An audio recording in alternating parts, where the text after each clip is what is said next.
বিসমিল্লাহির রহমানির রহিম। হে জগতবাসী, আজ আমি আপনাদের সামনে আরও একটি আলোচনা নিয়ে হাজির হলাম।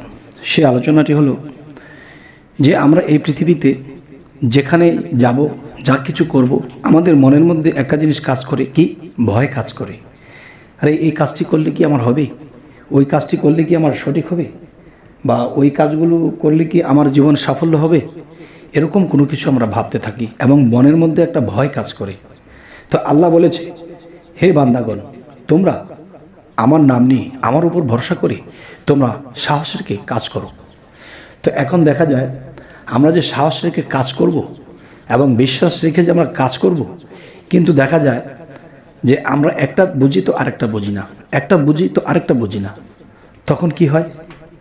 তখন দেখা যায় যে আমাদের জীবন বিফল, যে না আল্লাহর প্রতি পূর্ণ বিশ্বাস রাখতে পেরেছি, না নিজের প্রতি বিশ্বাস রেখেছি, না নিজের প্রতি কোনো সাহস রেখে কাজ করতে পারতেছি।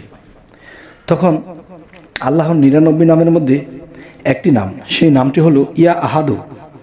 ইয়া আহাদু এই নামটি যদি আমরা নির্জনে বসিয়া, যেমন যেখানে মানুষের কোলাহল নেই, যেখানে কোনো ঝামেলা নেই, নির্জন স্থানে বসিয়া যখন ইয়া আহাদু ইয়া আহাদু এই নামটি যখন আমরা নির্জন স্থানে বসে প্রতিদিন একবার করব, কতবার করতে হবে?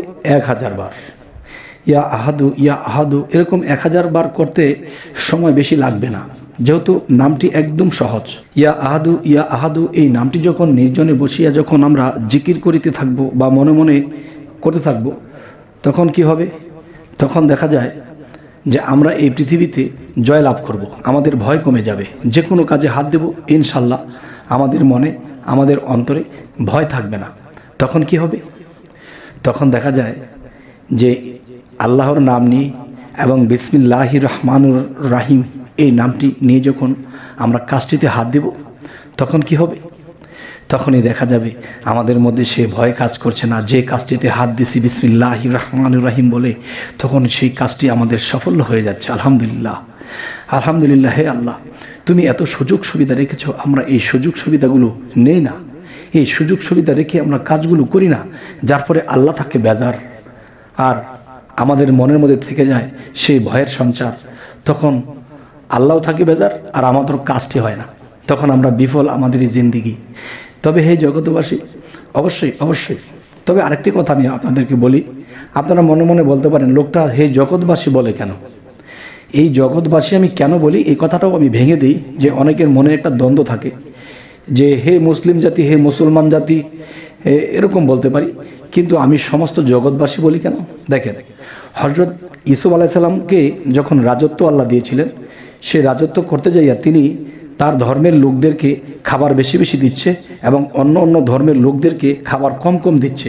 তখন কিন্তু সেই হযরত ইউসুফ আলাইহিস সালামকে আল্লাহ ধমক দিয়েছে, হে ইউসুফ, আমি সমস্ত বিশ্বের সমস্ত মাকলুকাতকে খাইয়ে রাখি, মানুষকে খাইয়ে রাখি, সমস্ত মানব জাতিকে আমি খাওয়াই রাখি, কাউকে কম দেই না, বেশি দেই না, আমি সকলকে সমান দেখি, সমান দিয়ে থাকি। তাহলে তুমি আমার নবী, তুমি কিভাবে কম দাও? তুমি কিভাবে তাদের প্রতি অবিচার করছো? তাহলে তুমি তো আমার ধর্মে দাবিত নই, তুমি তো তোমার নিজের মন গড়াই চলছো। আমি যদি সকল জাতিকে যদি সমান দেখি, সকলকে যদি আমি খাওয়াই রাখি, তাহলে তুমি আমার নবী হয়ে কেন কম বেশ করছো? তখন তাকে যখন এই ধমকখানি দিলেন, তখন সেই নবী আবার সকল ধর্মের লোককেই সমান করে দিতে শুরু করেছে। তবে আমার যে কথাটি হলো যে এই আল্লাহর নাম শুধু মুসলমান জপলে মুসলমানের কাজ হবে তা না, এই সমগ্র জাতির জন্যেই আল্লাহ এই কোরআনকে দিয়েছেন, এবং এই কোরআনকে এবং আল্লাহর নামের উপর যদি তারা ভরসা করে, তারা যদি অন্য ধর্মের লোকও হয় আর যদি আল্লাহর এই নাম জপনা করে, সেও ফলাফল পাবে ইনশাআল্লাহ। তবে আমরা মনের মধ্যে একটা দ্বন্দ্ব রাখি, সে ইমুক ধর্মের, সে ইমুক ধর্মের, এই দ্বন্দ্বটা রাখি না বিদায় আমি বলি যে হে জগতবাসী, তার মানে এই জগতে সমস্ত মানব জাতিরাই কিন্তু এই বসবাস করে। এই জন্য সমস্ত মানুষের জন্য এই কোরআন, শুধু মুসলমানের জন্যই নয়। যদি কেউ বিশ্বাস করে যে হ্যাঁ আল্লাহর কোরআন সত্য, আল্লাহর কথা সত্য, তাহলে কিন্তু সে অবশ্যই সাকসেস লাভ করবে। তবে আজকের আলোচনাটা কি?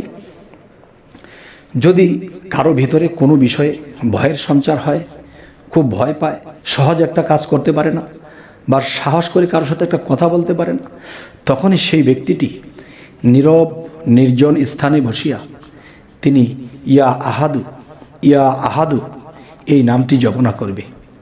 এই নামটি জপনা করতে করতে করতে করতে তিনি এমন এক পর্যায়ে চলে যাবে যে তিনি নিজেতে তার ভিতরে একটা সাহস কাজ করবে, এবং অন্যকে যদি সে বলে দেয় তুমি এই নামটি জপনা করো, তোমার ভিতরে সে ভয়ের সঞ্চার থাকবে না, এবং তোমার মধ্যে সে আল্লাহর তরফ হইতে সাহস এসে যাবে।